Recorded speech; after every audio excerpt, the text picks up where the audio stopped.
All right, so it's evening coffee with Tina, although it's evening bubbly water.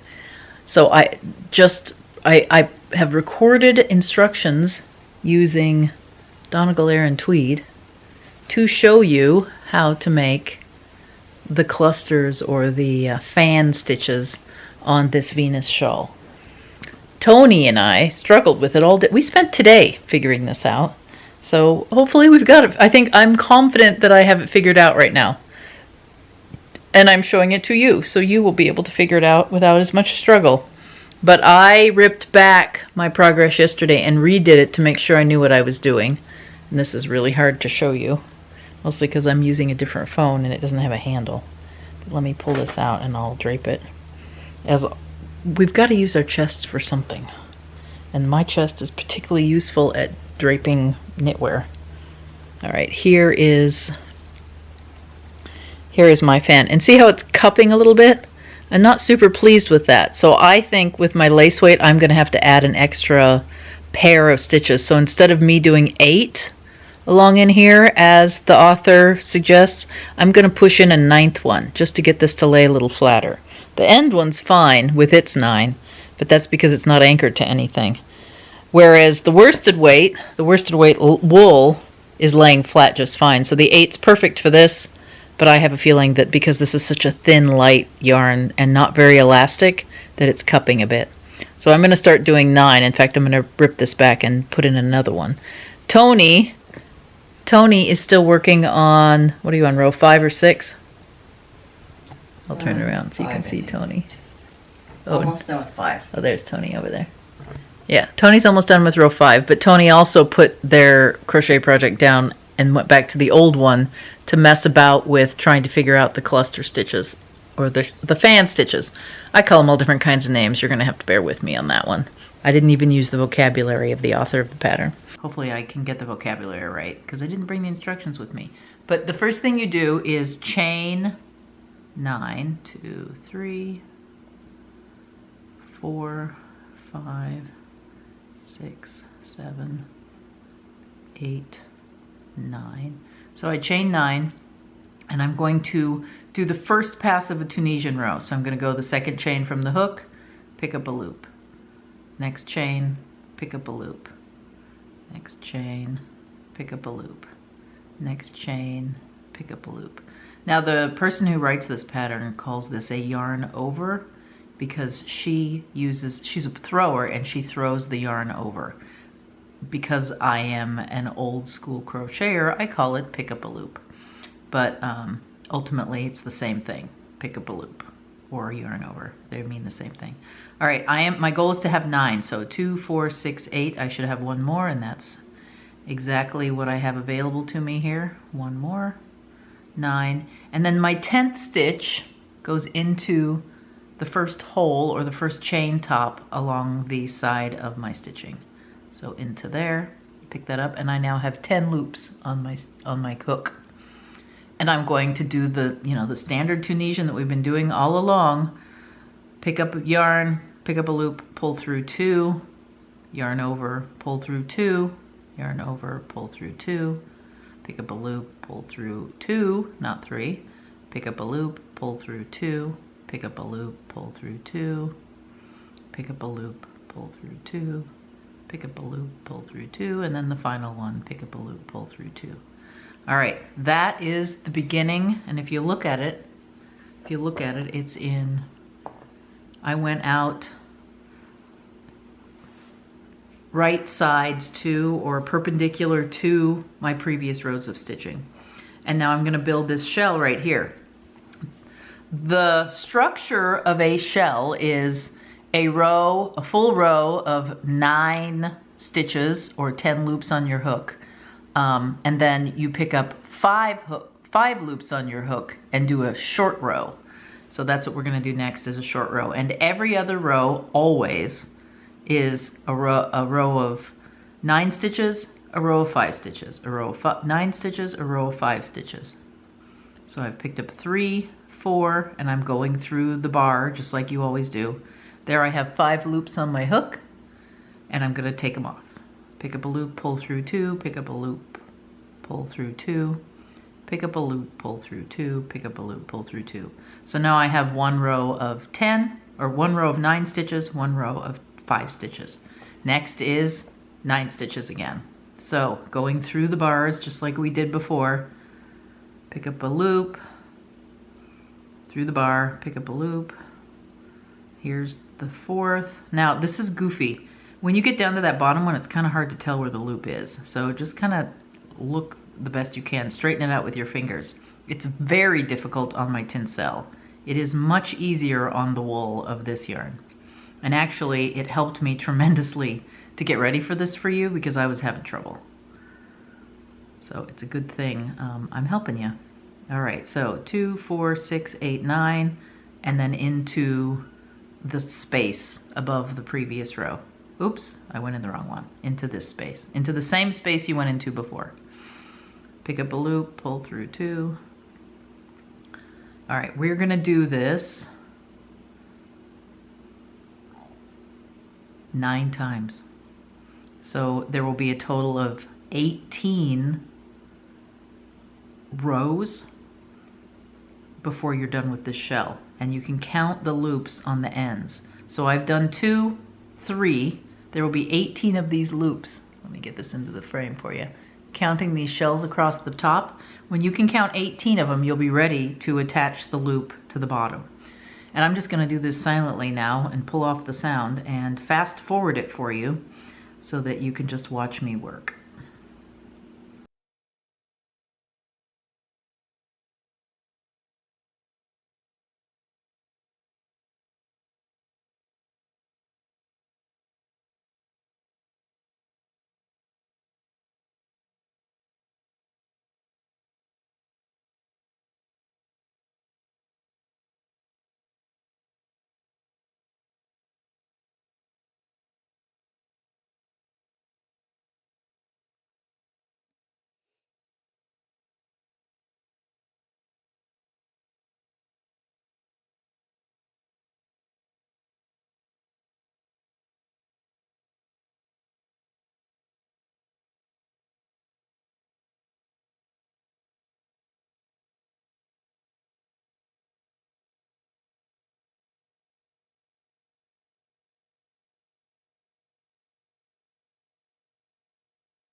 All right, so I have 16 chains along the back if I count them this way.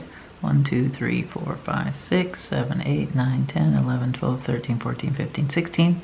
Therefore, I am ready to do the final pass, and it is, they call it the joining pass, I think is what she calls it. And you pick up your 9 bars all the way down to the center.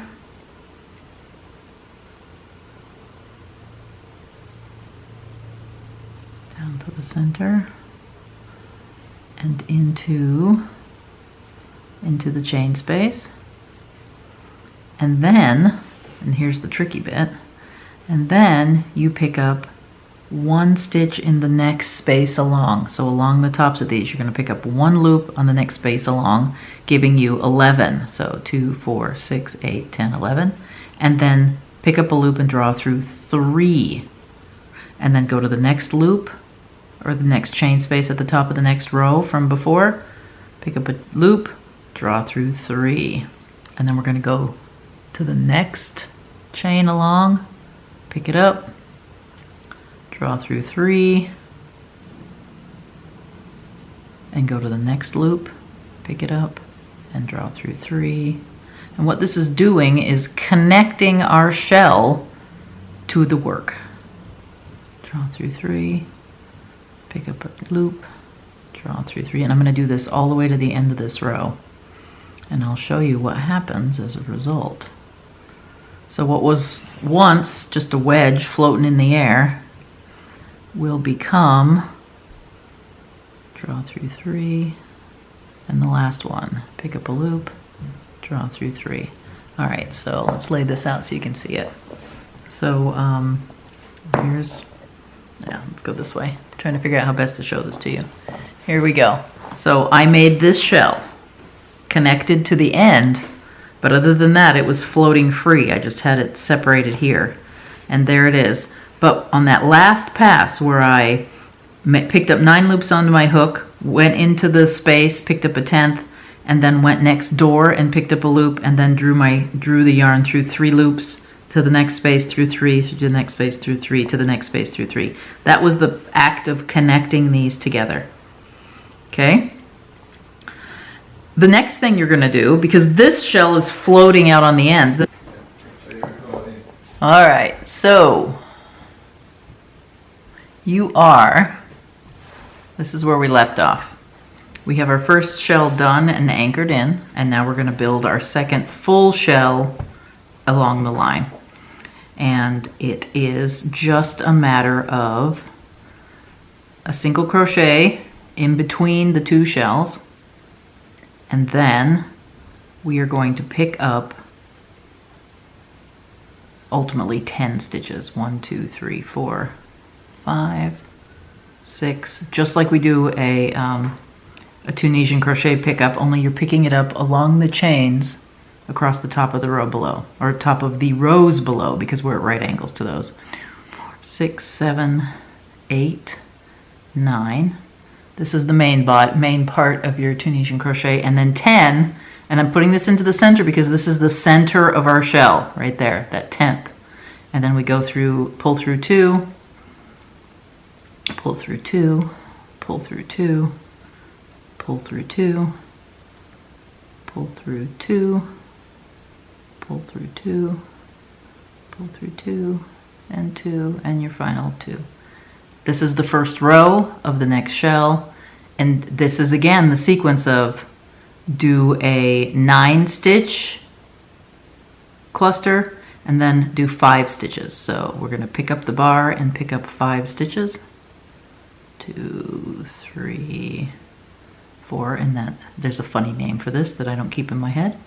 5, and then we're going to pull 2 off, pick up and pull 2 off, pick up and pull 2 off, pick up and pull 2 off, and then again the full 9. So go to the bar, loop, loop,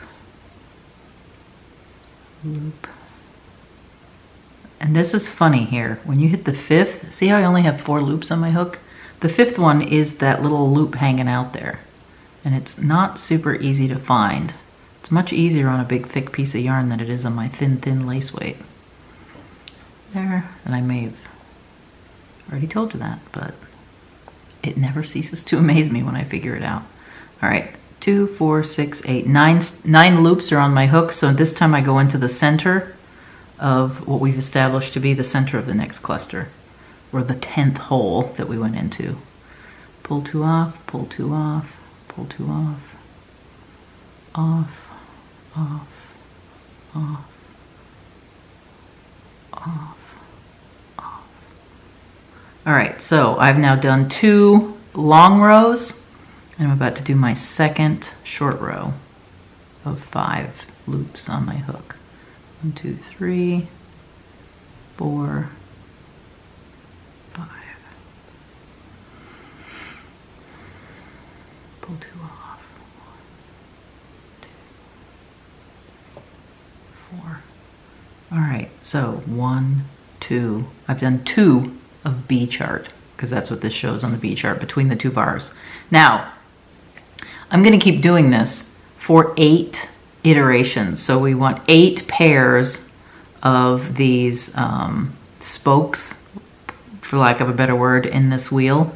And when I get through 8, then I'm going to do 2 more rows, 1 row, 1 9-stitch row, and then a second one that I just pick up the loops. And then we go down here and we're going to finish attaching this. Again, I'm going to fast forward this, and I'll pick it up at the end again.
Oop, I went too far. I got a little crazy.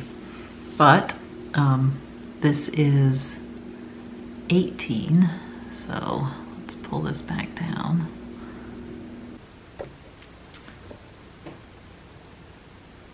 And now we're going to do one more pass down, which is what I had already done, but this is part of the finishing sequence after the bracketed section on the graph, on the diagrams. So we're going to take one stitch down, or one row down, all the way down the side, and back up again. So there are 2 of these passes that we're about to take. This one, which is the final full pass. And basically what you're doing is you're ending with one long row on either side of your fan. So back up. And clearly I could have left that, but I wanted to get you to this place and show you what the end bit, the end treatment is. So that, and then one more pass all the way back down again. So pick up a loop, pick up a loop, and this is identical to what we just did on the very first partial with air quotes fan. Pick up a loop, pick up a loop, pick up a loop, using the bars. Remember, it's always the bars. There, and we should have 9, 2, 4, 6, 8. Nope, there's one more down there. Let's get that. 9, and then into the center and out. But leave these loops on your hook because we're going to go into the next top of the next row along, or into the top of the next row along on the bottom piece. And we now have 11 stitches on our hook.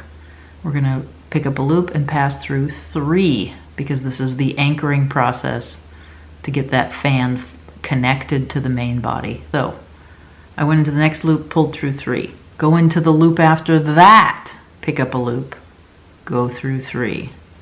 Go into the loop after that, pick up a loop, go through 3. Go into the loop after, or into the top of the stitch after that, pull through 3. Top of the stitch after that, pull through 3. Into the next stitch, pull through 3, and the next, pull through 3, and this is just connecting our fan down onto the work. And then finally the last one into the top of that stitch, pull through 3. And what we've done is created a fan or a stitch cluster that is anchored on both sides. Here is where we picked up the stitches. We worked around. This was hanging loose, and we just used that last sequence to connect it down onto this strip of fabric that we've made from before. And we're going to do this, repeat this all the way across the bottom of the shawl until the halfway mark. Okay, and then there will be more of these to do before you anchor it. And then you will repeat this at the very end of your shawl pattern. All right, I hope this helps. This was this was a bit of a learning curve for me. It's been a learning curve for Toni. Let's hope that this solves the problem. I am very pleased that this is laying flat. On my super lace weight, I think I'm gonna have to put a 9th cluster in here because it's not laying flat, it's cupping a bit. So make your judge. The cool thing about these kind of patterns is they're yours ultimately, and you can fix them to suit your purposes. And if you feel like your fan's not laying flat, or if it's ruffling too much, if it ruffles, take out some of these short rows, like 1. And if it's not laying flat and it's cupping, put an extra 1 in. It's perfectly fine. You're making this to suit you, not to copy the pattern exactly. All right, I'm gonna leave you here. I'll turn you around to my face. That's our success today. We managed to cook dinner. Oh, and we had some shenanigans out in the parking lot. There was some sort of an event down there. I think they called it a person in crisis. And holy moly, he must have had an arsenal, is all I figure, because there were at least 25 police cars from multiple different jurisdictions out in my front yard today. Because my house faces a parking lot for the church. People use it occasionally, and I'm used to watching kids on bikes. There were fireworks shenanigans on the 4th of July. Occasionally in the wintertime, and sometimes even not in the wintertime, we'll get guys coming in here to drive donuts. Kids learn how to drive cars in that parking lot. It's very entertaining most of the time, and today there was a lot of action. The fire truck came. It was crazy. But about 5:30, I cooked dinner at 5, and about 5:30 they all left. So we did have a couple. Well, I had the fireman come up to the door trying to check out what was going on over where we were. So I opened the door and said, "Hey, can I help you?" And then a policeman came over to call the minister because there were some other issues going on. But anyway, yeah, it was very entertaining. So we sat and crocheted and watched the show, as it were. It wasn't the worst of it. I think the house was about 2 blocks down from here, so they just used us as a parking lot and a staging area. Anyway, that was today. I'll see you tomorrow with the garden tour. I have a zucchini that you get to watch me pick my zucchini tomorrow. Bye.